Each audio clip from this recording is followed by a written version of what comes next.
Good afternoon, children. Today I am here to teach you English grammar. The chapter which I am going to teach you today is Nouns. But before I start my explanation, let me give you a brief introduction about the parts of speech.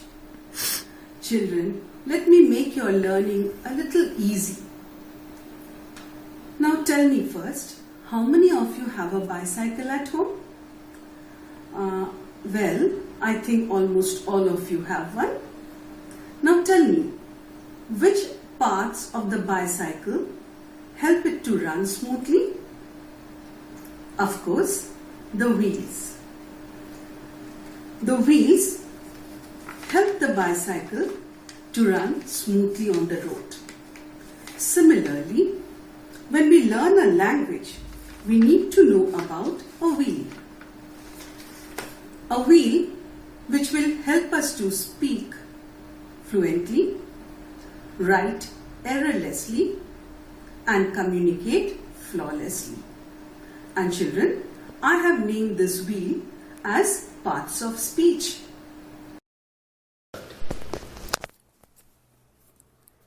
When we learn a language, we need to learn the rules of how to speak, how to read, how to write, and the way of communication. For this, each and everyone has to know the different rules of language. Let me make your learning a little easy. Let me explain you the different parts of speech through a wheel. The wheel which I have just spoken to you of your bicycle. Let us consider the different parts or different parts of speech as a wheel. The formation of this wheel helps us to learn the language, to speak it fluently, to write errorlessly, to communicate flawlessly. We can name this wheel as the parts of speech. The parts of speech indicates how the word functions in meaning as well as grammatically within the sentence. Now, let me again go back to your wheel. Have you noticed that the wheel of your bicycle has some steel spokes in it? Can you tell me what is the use of it? Those spokes help the tire to be round, to be firm, which helps the tire or the wheel to move smoothly on and on. In this parts of speech, the wheel which we are talking about also has 8 spokes. I have named each spoke as the first one noun, second spoke I have given the name as pronoun, third verb, fourth adverb, fifth adjective, sixth prepositions, 7 conjunctions, and 8 interjections.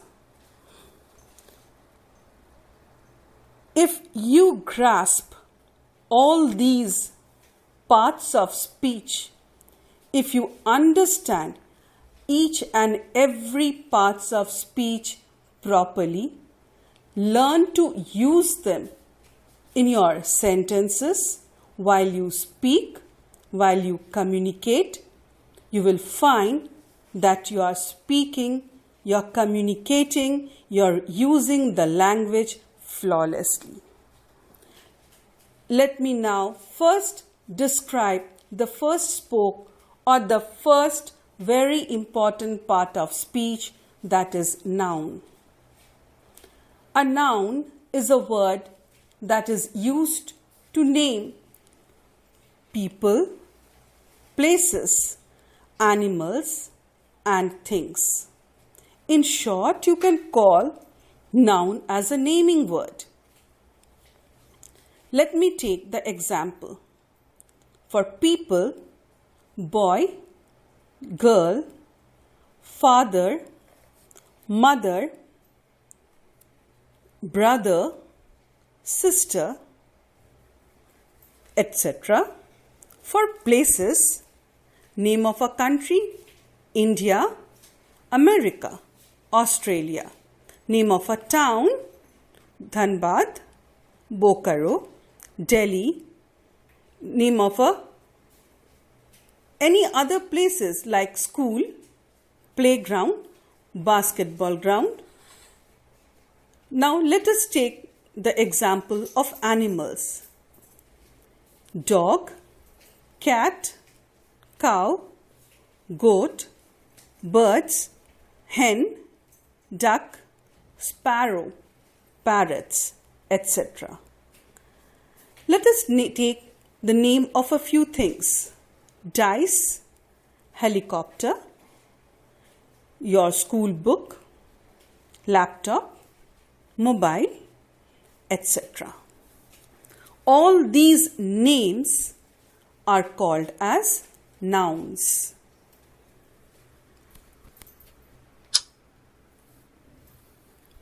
There are 5 kinds of nouns. The first, common noun. Common nouns are the nouns which are the names of people, places, animals, and things in general. These nouns do not name any particular person, place, animal, or thing. They refer to a group which is sharing the common qualities or the common types of nature. They refer to a class of people, places, animals, or things like poet, city, lion, train, as I previously said, boy, girl, man, woman, river, tree, etc. The second comes the proper noun. Proper nouns are the special names given to specific people, places, animals, and things. Like there are so many boys and girls sitting in my classroom. A particular group, I'll be naming them as boys. A particular group, I'll be naming them as girls. But if I say, hey boy, come here, the whole group of boys will be confused. They will not know who has to come to the teacher. But if I say, Ravi, stand up and come to me. Raj, don't talk. Amongst all the boys, Ravi and Raj, the 2 boys having the particular name as Ravi and Raj, will be knowing that the teacher wants them to come to her or to keep quiet. This is called proper noun. When a particular name is given to a particular person, place, animal, or thing, it is called as proper noun. Suppose you have gone to the Disneyland and you are lost there. You ask the policeman to take you home. The policeman asks you, child, where do you stay? You say, I stay on the earth. Do you think the policeman will be able to bring you back home? No. He'll ask you, where on earth? I stay in Asia. Or I live in Asia. Where in Asia? I live in India. Where in India? I live in Jharkhand. Where in Jharkhand? I live in Dhanbad. Where in Dhanbad? I live in Motinagar. Now you say one by one, you are naming first the planet, our earth, then the continent, Asia, then the name of our country, India, then the name of our state, Jharkhand, then the name of our city, Dhanbad. Then comes the name of the area, Karmik Nagar. You see, children, one by one, you have taken the name of a particular planet, particular country, particular continent, particular state, particular city, as well as particular area. This is called proper noun. The third noun comes as collective nouns. It names a group of people, animals, or things taken together and spoken of as one. Example, a bunch of flowers, an army of soldiers. Here, bunch and army, both the words are collective nouns. The fourth kind is material noun. Material nouns are names of materials from which things or nouns are made. Have you noticed your mother wearing the earrings? What are they made of? Maybe they are made of gold or silver or platinum. Here, gold, silver and platinum are material nouns. The matter or the substance with which a noun is made up of is called as material noun. Now the last one is abstract noun. Abstract nouns refer to ideas, emotions or concepts. These are the things that we cannot see, touch, hear or smell. Example, kindness, bravery, motherhood, etc. Now children, with this we come to an end of our 2 days learning session. I've given you a few exercises at the last. I hope you will be able to solve it. Stay at home to stay safe. Have a good day.